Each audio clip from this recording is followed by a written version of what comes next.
I'm going to step off the limb now. That's one small step for man,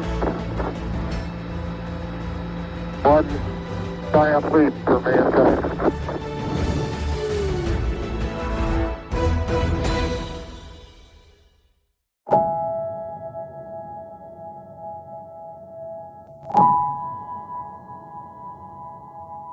We choose to go to the moon in this decade and do the other things, not because they are easy, but because they are hard.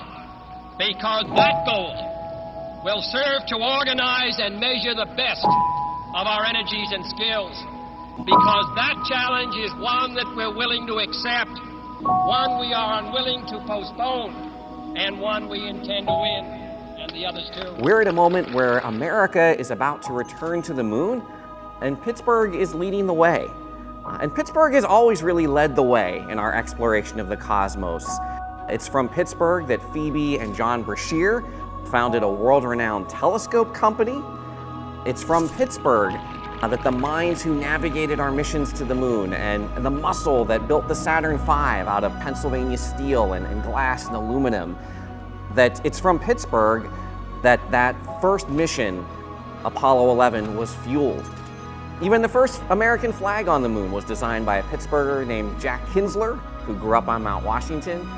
Watching his mom hang curtains one day, saw that telescoping rod and was inspired to put a similar rod at the top of the flag. The challenge was making it appear to flutter on a windless moon, and it was a Pittsburgher who solved that challenge. Now we're going back to the moon for good, to stay. The twin sister of Apollo is Artemis, the Greek goddess of the moon, and NASA's Artemis program is paving the way in the years ahead for the first woman, the first person of color to land on the moon. In the years ahead, we'll be looking at a permanent moon base, even an American-led international orbiting space station called Gateway that will orbit the moon. We'll be utilizing the moon and its resources and minerals to live off the land and build permanent settlements there. And using the moon as our next door neighbor, really, as a stepping off point as we go off to explore Mars and head out farther into the cosmos. But before people can return to the moon, we need robots to pave the way. And again, that's where Pittsburgh is making history. So one of my favorite things about working at Moonshot Museum is every day I have a view through the glass into the clean room, the laboratory where spacecraft are designed and built at Astrobotic.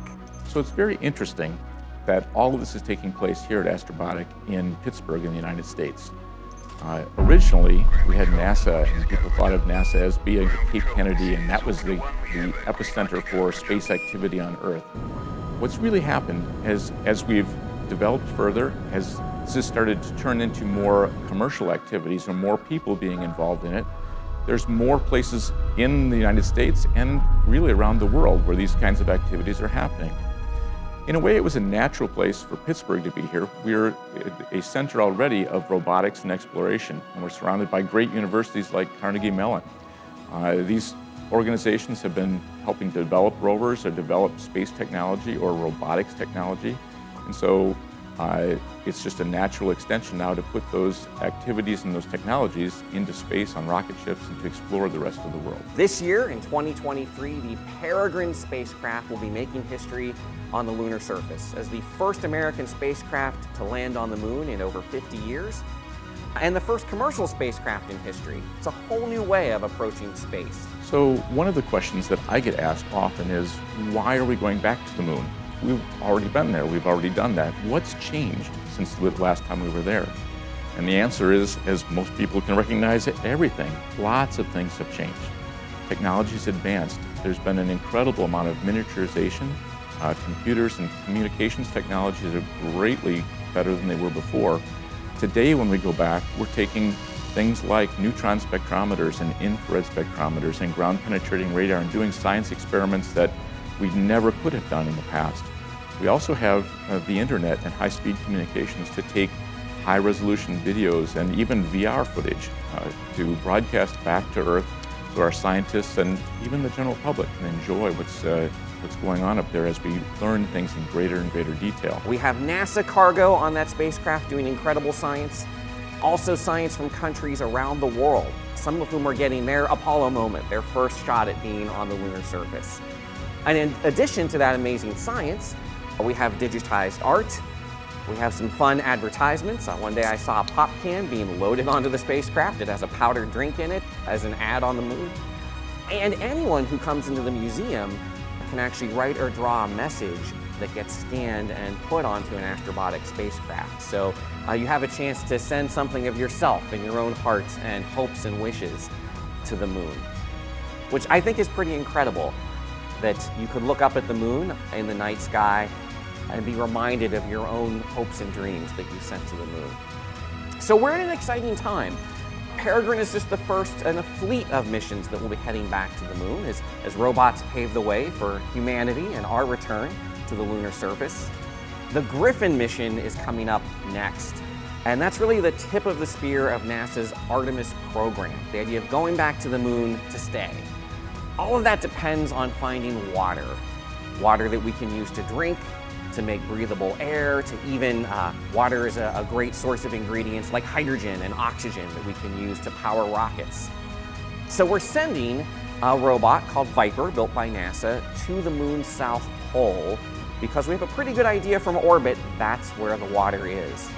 Now we need a robot on the surface to give us that Google street level map data view of the moon, to get us the ground truth data and really pinpoint where the ice is, so we can decide where we want to send humans in the future. Behind me is Shackleton Crater. It's actually at the very south pole of the moon. That crater, like many at the moon's south pole, is permanently shadowed. A comet that would have impacted a crater like this one would have deposited ice eons ago. And because that crater never sees sunlight into the depths of its interior, that ice has never melted. So it's waiting for us to harvest, to build future settlements for humans to thrive and conduct science on the lunar surface. So NASA's sending up the Viper robot to look for that ice, but it needs a way to get there. And that again is where Pittsburgh is helping to make history.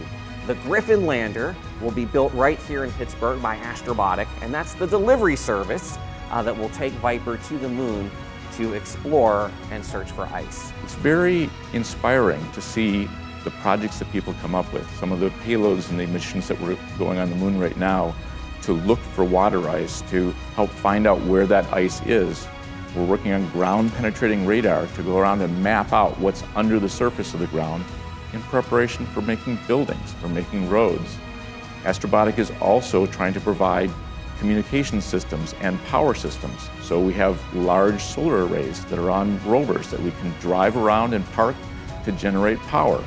If we find water and oxygen and hydrogen, we have that for astronauts and people to drink and live from, but it also helps us to make rocket fuel. With the power, we can make heat, we can start to make buildings.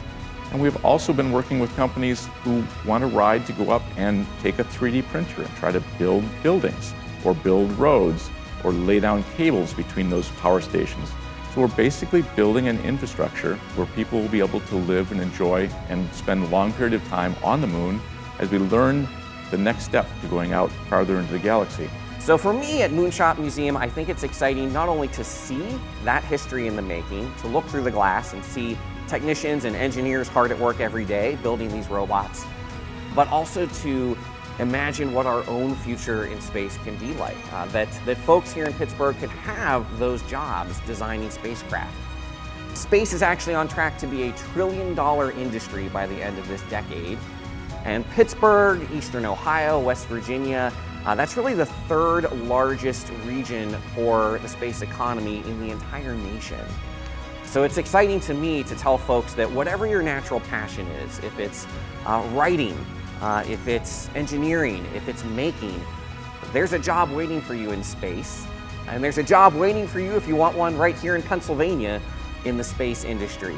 We need artists to help visualize data from space and to create futuristic visions that inspire us as we look to explore the cosmos. We need geologists to help us understand what's waiting there for us on the moon.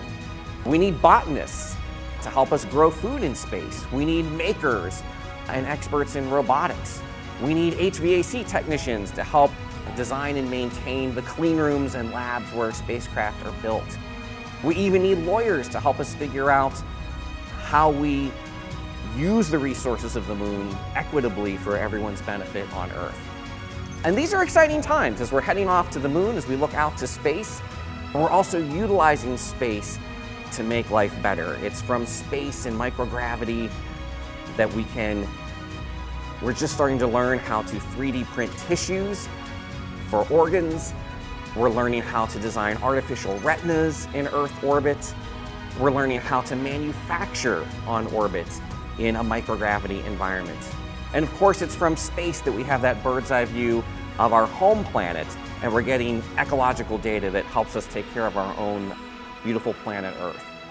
So I think whatever your interests are, whether you love astronomy like I do, whether your gateway into space is art or making, engineering, there is a place in space for you. And it's exciting, I think, to be a part of this, and I would welcome you to consider being a part of this grand adventure, because we're about to make history, and Pittsburgh is taking the lead once again as we head back to the moon.